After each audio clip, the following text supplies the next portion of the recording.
Right, so big Meech. Big Meech. I was hyped for the comeback. I really thought we were about to get, part 2, the sequel, the remix. The redemption arc? Yes, exactly.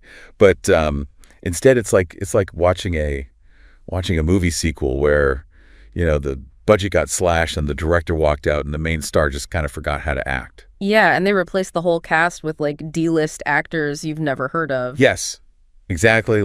What happened? This whole concert thing with Rick Ross is just a dumpster fire. It's a mess. It's a mess. I mean, Big Meech, he's a legend, right? That name carries weight. You don't expect to see a legend fall this hard, this fast. Right, and that's why we're here today. We're diving deep into this Big Meech Breaks Down article, trying to figure out what exactly went wrong. Yeah, it's like a puzzle, right? We've got all these pieces. We've got Big Meech. We've got Rick Ross. We've got 50 Cent lurking in the shadows. Yeah. Always. And we're trying to put it all together, figure out the big picture. Exactly. So the big questions, that we're trying to answer today are, did Ross set Meech up? Was this whole thing a setup from the beginning? What happened to that rumored $1 million deal with 50 Cent? I mean, that was supposed to be his golden ticket, right? Can Meech? Can he even recover from this? Is there any coming back from this? And that concert, that canceled concert, was that the catalyst for this whole downward spiral? So many questions. So many questions. And I think to understand what happened, we got to start with Meech himself, right? What was his mindset coming out of prison? Yeah. So the article, it basically says that he thought he could just, walk out back into the game, pick up where he left off. Nothing had changed. He was frozen in time. Right. He was in a time capsule. But the world, it moved on without him. The music scene is different. The streets are different. Everything's different. And I mean, you gotta consider he was locked up for a long time, right? Maybe he was living in the past in his head. Yeah, maybe. But the article also makes it clear that his finances, they weren't exactly in tip-top shape. Yeah, burned through all that money. That's what it says. I mean, that's wild to think about. Big Meech broke. Right, all that BMF money gone. Bank Arena, they gave this vague excuse about unforeseen circumstances, which basically means nothing. It's the PR equivalent of I don't want to talk about it. Right. And of course, everyone immediately starts pointing fingers. And guess who ends up at the top of the suspect list? 50 Cent. Who else? I mean, he's the mastermind behind the BMF series. He's got a history of, let's say, being very proactive when it comes to his business dealings. Proactive and petty. Right. And so the rumors start flying, people saying he blackballed Meech and Ross, that he pulled strings to get the concert shut down. Even Whack 100, he was out there saying that 50 was behind it. Yeah, Whack loves a good conspiracy theory. He does. It's almost unbelievable. The article says he was desperate for a fresh start. And I think that desperation, that might be the key to understanding everything that happened next. Yeah, desperation can make you do crazy things. Yeah. Make you trust the wrong people. And speaking of the wrong people, yeah, enter Rick Ross, stage left. Oh yeah, with the sacks of cash, with the big promises, with the hype machine in overdrive. Right, he was all over Meech, talking about this big comeback, throwing money around like it was nothing. And you got to wonder why. Why would Meech, a guy who was the top of the game, why would he be swayed by Rick Ross? I think you hit the nail on the head earlier. Desperation. Meech needed money and Ross was offering it. And maybe there was a part of Meech that wanted to believe the hype, that wanted to believe he could get back to the top. Yeah. Plus, there's always that appeal of the fast track, right?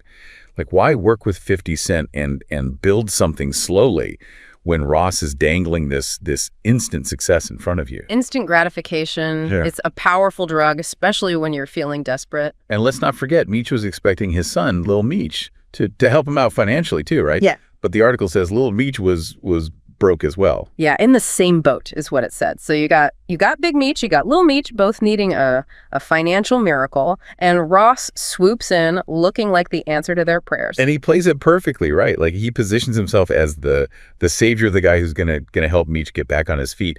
But was it all just an act? Was he just using Meech? Well, that's the $1 million question, isn't it? And to answer that, I think we gotta look at the centerpiece of this whole saga. The comeback concert. The concert that never was. The concert that never was. This was supposed to be it, right? The big return, Yeah. the moment where Meech steps back onto the stage and reclaims his throne.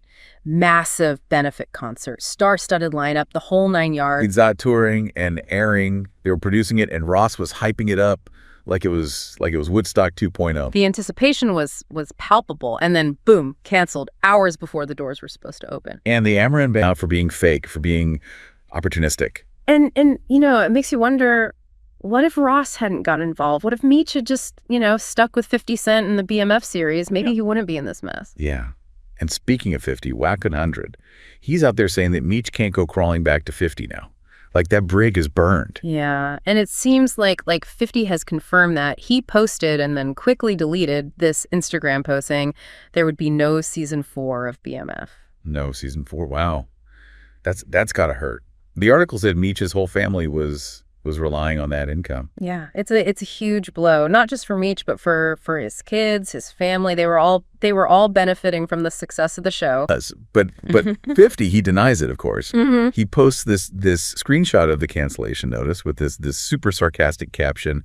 I had nothing to do with this. Happy Valentine's Day. Classic 50. Deny everything, but with a little jab, a little bit of shade thrown in. Right. He even shared this video suggesting that the artists, like Lil Baby, they were the ones who bailed on the concert. Yeah, throwing him under the bus a little bit. Oh, for sure. And then he just keeps poking fun at the whole situation. He makes a comment about Lil Baby's age when Meech got indicted, and then he drops this cryptic 10 Cowan coming soon line. Like, what does that even mean? Who knows? It's 50 being 50. But the point is, he's reveling in the chaos. He's loving the fact that Meech's comeback just imploded. Right. But here's the thing. The concert, it was supposed to be Meech's, his financial lifeline, right? It was supposed to be the thing that gets him back on his feet.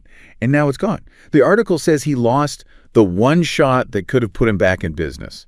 It was a huge gamble, and he lost. Yeah. And it's not just the money, right? It's the humiliation, the damage to his reputation. It's like everyone was watching, waiting to see if he could pull it off, and then he falls flat on his face. And through it all, where was Rick Ross? The guy who was so eager to be Meech's, his hype man, his financial backer. Where was he when the concert got canceled? Silent. MIA. Vanished. The article says he disappeared, no backup plan, no real support, just silence. And then he posts this 5-second video, barely even acknowledging the cancellation, and then immediately goes back to promoting his own events. It's like the concert never even happened. It's cold. It's like he was just using Meech for clout, for attention. Right. And as soon as things went south, he bailed. Yeah. And people noticed. The article says fans were dragging him online, calling him out.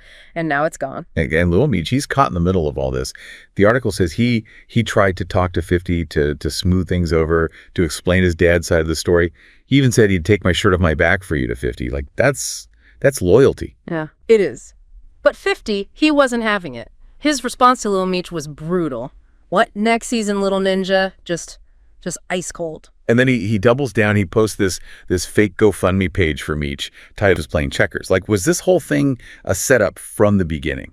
I think the truth probably lies somewhere in the middle. Maybe Ross's intentions were good at first, but then he got greedy. He saw an opportunity to benefit himself, and he took it. And Meech, he was so desperate, so eager to believe in the hype that he didn't see it coming. In 50, he was just sitting back, watching the whole thing unfold, and throwing in his 2 cents whenever he could. Oh, absolutely. He was like the commentator, the color analyst for this whole disaster. So to recap, Big Meech's comeback. It was a spectacular failure.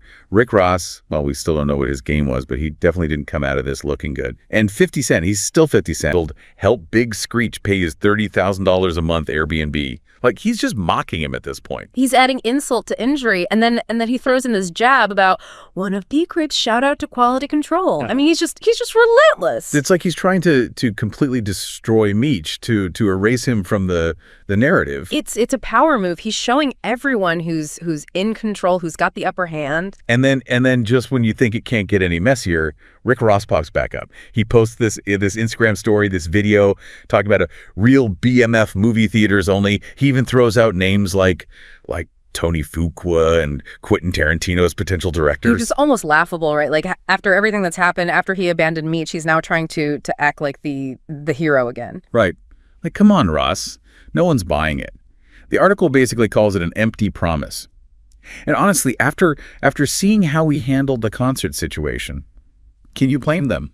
It's hard to take him seriously at this point. It feels like he's just trying to save face, to distract from his own failings. So where did this leave Meech? The article says he's struggling to pay his bills. The industry doors are closed to him. 50 Cent is done with him.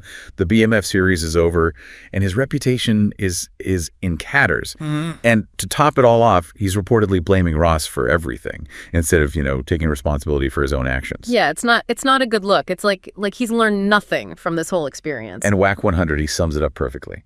Meech burned bridges that he couldn't afford to burn.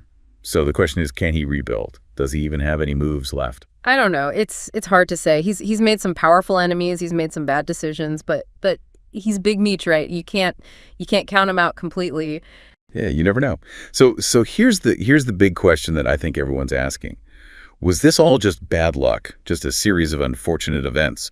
Or was Rick Ross playing chess while Meech always ready with a shady comment, a well-placed jab? It's a story about ambition, about desperation, about loyalty, about betrayal, and ultimately it's a story about the entertainment industry where the stakes are high and the rules are fluid. And sometimes the people you think are your friends, they're really your enemies. And sometimes the people you think are your enemies, they're just watching the show, waiting to see how it all plays out. Right. And for more of these deep dives into the drama, the messiness, the just plain wildness of the entertainment world, make sure you're following Hot Gossip. We'll see you next time. See you next time. Bye.